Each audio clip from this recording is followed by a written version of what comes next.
Hello viewers, fantastic day today. We've got a lot of action, a lot of bidders, a lot of people here, including the police. Mortgagee auction. Let's see what happens.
Welcome everybody. Apologies for the late start, couple of minutes behind. Plenty of room up the front if you'd like to make your way up. Not necessarily going to see your hand or hear your bid if you're sort of over on the nature strip. Very warm welcome. My name is Jeff Anderson. I'm the auctioneer today, being assisted by a number of colleagues: Sasha Unger, Taryn Penrose, sales Jeff Anderson, Director of Century 21 Carnegie. I wish you good luck. May the best man, woman and family win. There's been enormous interest in this property. We're going to get down to business pretty quickly. I do have a couple of legal obligations to draw your attention to. They are the contract of sale. I'll touch on this document, say a few words about the property, give you an opportunity to ask any questions, then put it to you for your bidding. So we go in that order, and the particulars of sale state that the vendor's agent is Century 21, Anderson & Co. of 164 Kernang Road, Carnegie. The vendor's legal practitioner is Hall & Wilcox, level 11, Rialto South Tower, 525 Collins Street, Melbourne. Appreciate this is a very boring document, but I do have an obligation to draw on the pertinent points, so I'll motor on through that as quick as I can. We're calling for a 10% deposit on the fall of the hammer today, the gavel, and the payment of residue or settlement is 30 days. Now that's strict instructions on behalf of the bank. It's a mortgagee auction, so the National Australia Bank are the vendor. I'm authorised to sign the contracts on their behalf. They're based in Sydney. I do have to call them when the bidding finalises just to confirm everything, but hopefully we go straight on the market and it's all over. So just be aware of that, but don't bid unless you're in a position to offer a 30-day settlement. We cannot accept a day later. So just getting that out of the way. The particulars of sale I've touched on. The rest of the document is very straightforward. It is a subdivided title. You do need to be aware, for those that may not have had a look at the contract at this point, is that very unusual, and this is 32 years I've been in the industry. I've never seen this in 32 years. It's not a big deal, but I've spoken to the lawyer on behalf of the National Australia Bank. He's seen it once in 35 years. So basically what it is normally when you have a subdivision, you have common ground, common area, particularly normally the driveway, front garden, any unfenced areas, general community areas are common areas. This title has not been set up that way, therefore, because there is no common area, there is no body corporate. So no body corporate, no fees, no outgoings whatsoever, hence there's no jurisdiction to prevent you doing what you want to the exterior of the property, if that's your preference, as this gentleman has at the back here. So that's a very positive thing. In regards to this, all this area, which includes the front garden, the driveway, and the rear courtyards, if we can call them that, at the back of each of the three units, they are all marked R, which stands for red. When titles were first rolled out, the common area was in red, so they used R. So those 5 sections that are marked R in the certificate of title, everybody, all owners of these units own 33.3% of that area. So you're getting a third of all this open area on title with this property, really for nothing. We're not expecting people to pay for it, but it is yours to own, and who knows what could happen down the track if you were to secure one of these or negotiate something privately with the other owners. That's completely up to yourself. I can't make any representations of how the other owners feel, but I have met the fella that owns the rear property. Very nice guy, and I don't think anyone here will have a problem working something out with him if that's the case. The zoning is a Schedule 1, so it's a general residential precinct, so it's a residential zoning, can't be commercial or industrial. The outgoings, there aren't any body corporate fees, as I've said. The City of Glen Ira rates $1,034.30 per annum. Water rates pretty standard, $223.19 per annum, that's Southeast Water. There are no other outgoings, there's no other real detail to this document other than the standard. Are there any questions regarding that document? I have had a dozen or more over the last 2 weeks. Hopefully I've answered all of those. So Jeff, given that there's no body corporate, that means there's no insurance over the common area. So if someone's injured on a common area, who would have to bear the liability for? You would all be liable for 33.3% of that lawsuit. The way to remedy that is simply, this has been vacant for 4 years. That's, I think, the only reason the gentleman that owns the back one hasn't struck up public liability and public indemnity insurance. It's a minor cost, $200–300 a year, the last time I checked. Divided by 3, might cost you $100–150 a year each to get a body corporate set up. It can be a non-contributory body corporate, so you don't have to pay money for, gardens, whatever, but you do have to pay that annual fee to protect yourself if someone damages or injures their person on this driveway or the front garden. But as it stands at the moment, yep, you're exposed. Is there any asbestos in this property? It's very old. Yes, there is. The eaves are full of asbestos. The garage roof is full of asbestos. I've had 5 building reports done on the property from 5 independent buyers. Not a big deal. It's not broken, shattered. Not an issue. Half the buildings in Melbourne that were built in the 60s are built with asbestos. They're still standing today. Does that answer your question? Any other questions? Any other questions? Okay, well, let's get down to business. It's a fantastic crowd. Interest rates have never been cheaper. I'm not going to go through room by room and bore you with a description. It's obvious what it is. It's pretty much an original 2-bedroom, single level, beautifully positioned unit. That's what it is. It's got a bathroom, it's got a toilet, it's got a kitchen, there's a genuine meals area off that, and there's a little courtyard and a garage. That's about all I'm going to say about it, ladies and gentlemen. It's obvious what we're selling. So, without further ado, let's get down to business. Oh, I have one more obligation, and that is the rules of the auction today. These are standard throughout Victoria. I do have to draw your attention to the rules, and they are, according to Schedule 1, the auction rules, the auction will be conducted in accordance with the rules and any additional conditions made public prior to the start of the auction. The auction rules permit an auctioneer from accepting from vendor bidding. That's a bid I'll be putting on behalf of the vendor if you don't bid. Can't imagine that's going to happen. I've sent out probably 35 contracts on this property in 4 weeks, and I've had about a dozen people ask if they can buy it beforehand. Now they can't do that, it's a mortgagee auction, it must go to auction, otherwise we would have been open to offers, but they're the rules of the auction. So only I as the auctioneer can make the vendor bid.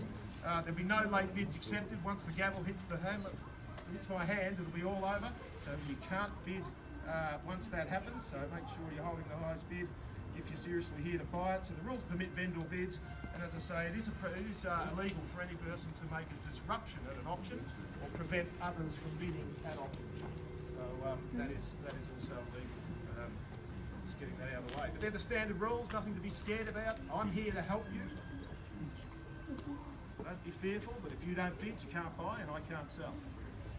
So you need to put your best foot forward. Good luck.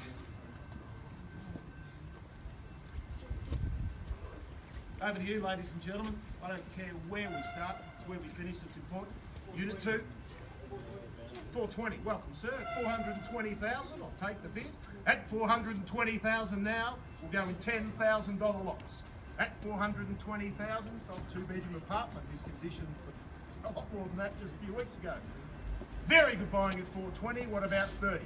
420 I have here on the left. 10 anywhere. Tell you what, I'm just going to jump on my Facebook and have a look at a few things while you work out what you're going to do. At 420. I've got no other options today, so I've got 2 hours. Please yourself, I don't mind.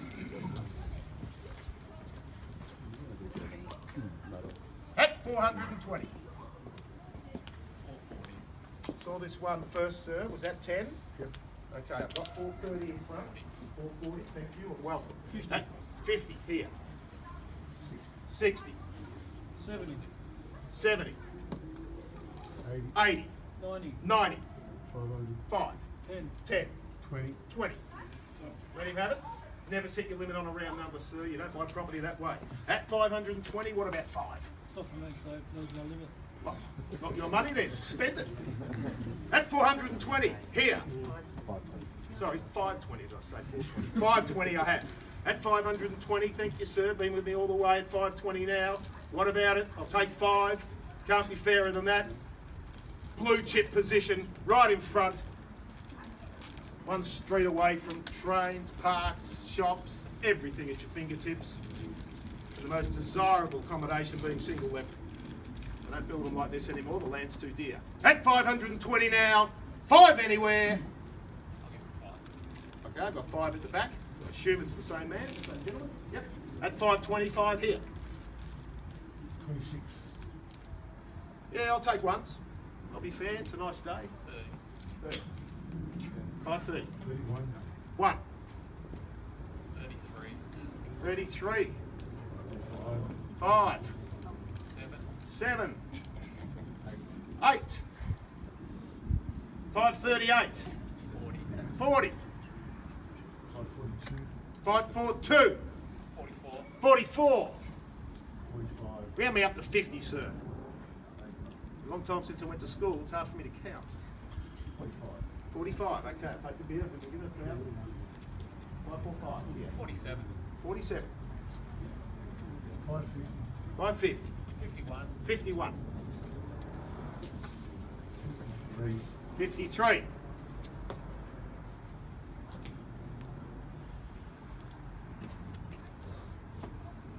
553.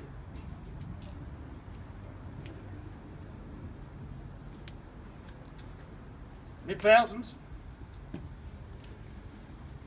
Now's the business end of the auction, ladies and gentlemen. This is the participation stage. This is where you'll put your hand up. Because we're on the market, I'm going to sell. You've been holding back, waiting for those magic words. That's the situation. I'm not going in. I don't have to break. I don't have to confer now. We're on the market. Once that happens, it's all over. I don't have another. At 553, here, first call. At 553, second call. At 553, oh, hold on, heard that one first. 54, 560, 560, 561. 61. At 561 here, against you, you, and you.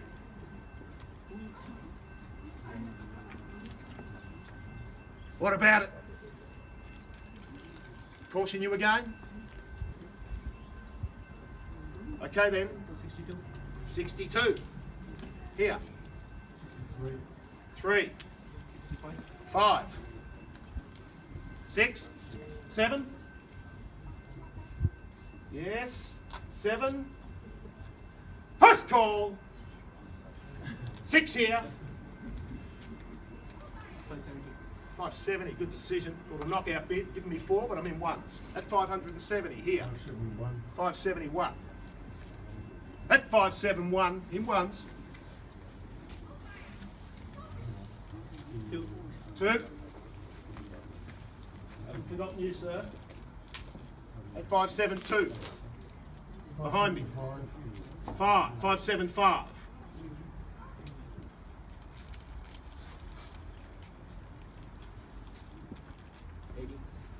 80. On the market and selling. 585. 585. At 585 now. At 585 on the market and selling. First call here. Second call at 585,000.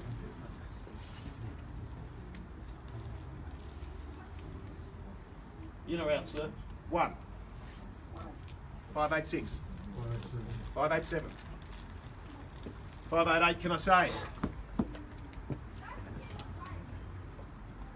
590. 590. 591. 591. At 591, here, against you, sir.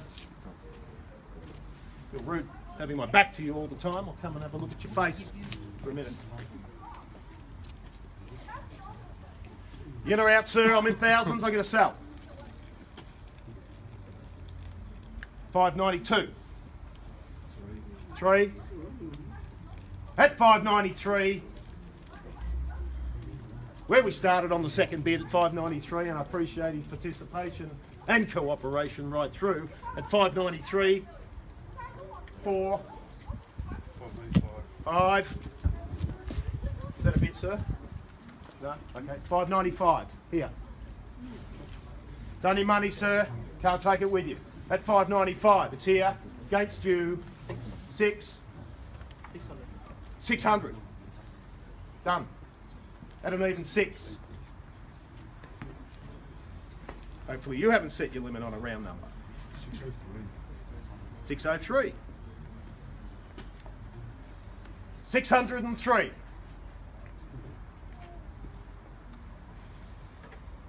At 603 then. First call at 603. Second call at 603.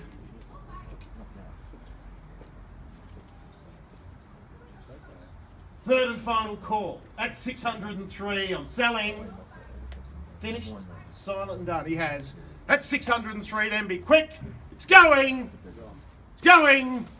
Gone. Congratulations, sir. Carpet Century 21. Have a lovely day.